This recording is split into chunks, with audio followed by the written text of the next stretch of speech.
Mabilis ka nakakainggitan ng inyo pong kapwa. Mainam na kayo po ay meron po nitong aking sasabing ito at ito po ay gagawin po ninyo or bibilin po ninyo sa mismong araw ng mahal na araw ng April 18 mga bossing.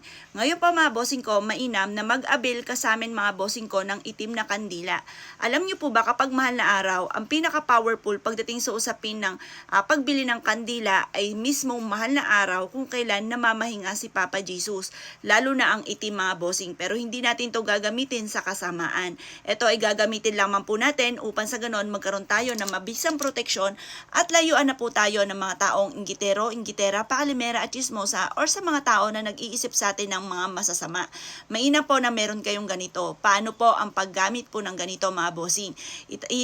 Ililink ko po mga bossing ko yung mismo link po namin dito. Ipe-paste ko po yung link po namin kung saan kayo pwede makapag-avail. 35 pesos lamang po ito.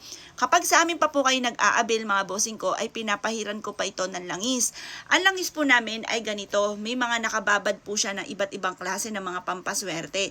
Para syempre lumabil up ang swerte po ninyo. Pero wag niyong asahan na sobrang dami kasi baka hindi na to magsindi yung kandila natin. Ngayon po mga bossing, ganito po ang gagawin po ninyo. Ang tama po na pagsisindi po dito, umaga, alas 7 ng umaga, mag-a-avail ka ng April 18 ng kandila.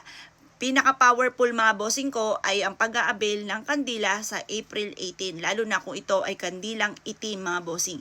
Ngayon pa mga bossing ko, ang gagawin nyo, i-wish nyo dito, kung halimbawa kakilala nyo yung tao na hindi ka tinatantanan, nape-pressure ka na, chinichismis ka, nag-iimbento ng mga salita, hindi mo naman siya inaano, pero lagi kanyang napapansin, lagi kanyang binubuisit. Ngayon mga boss, eto na ang pagkakataon po ninyo. Pero mga boss paalala lamang, hindi tayo gagamit ng black magic kasi may balik po yun. Gagamit lang tayo ng proteksyon para sa ating sarili mga bossing or sa ating pamilya. Halimbawa, ang anak ninyo nakakaranas din na lagi silang binubuisit, ang dami na iinggit sa kanila, mainam na i-wish nyo rin po dito na layuan na yung inyo pong anak na mga tao na hindi magandang intensyon sa inyo pong anak. Layuan na yung mga tao na nambubuisit lagi sa anak ninyo, naiinggit sa inyo, mga pakilimera at saka inggitera, layuan ng anak ninyo. Basta i-wish nyo na lahat ng gusto po ninyo. Pagtapos ka na mag-wish, itutusok nyo po siya sa, halimbawa sa baso, kasi masama po mga bossing ko or platito na nagme-melt po ito sa mismong sahig. Hindi maganda po yan. Parang yung asin, hindi maganda na sinasabog kasi natutunaw. Eto, ganun din. Kailangan meron kang lagayan na para pag natunaw man po siya mga bossing ko, ito pa mga bossing ko ay hindi sa mismong sahig. Ngayon, kapag naitusok nyo na po siya dyan at hindi siya tutumba-tumba, ito po ay sisindihan nyo na. Ang pagsisindi po nito mga bossing ko mula sa puso, magwi-wish ka na lahat ng inyo po mga ninais ay kagad nyo makamtan at magtuloy-tuloy na kasi minsan may mga tao na iinggit, hindi nagtutuloy-tuloy ang swerte, kaya kailangan i-wish natin na magtuloy-tuloy na ang swerte po natin. At layuan na tayo at hindi tumalab sa atin yung mga panalangin na masama, layuan na tayo ng mga taong inggitero, inggitera, pakalimera, chismosa. Ganun lamang.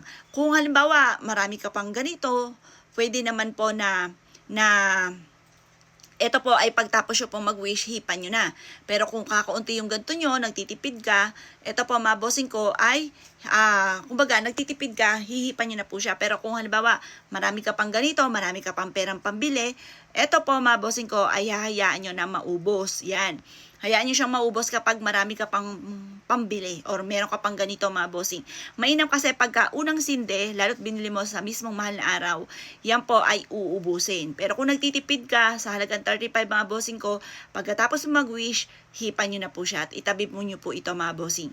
Kapag naman po naubos naman at natunaw sa may platito or sa nyo siya nilagay, itapon nyo po mga bossing ko yung mismong pinagtunawan po nito. Pero yung pinaglagyan, pwede huwag nyo itapon. Yung pinagtunawa lang, itapon nyo sa malayo. Para kayo po ay layuan na ng mga tao na hindi maganda intensyon sa inyo at ang mga taong naiinggit sa inyo. O siya mga boss good luck po sa inyo po lahat.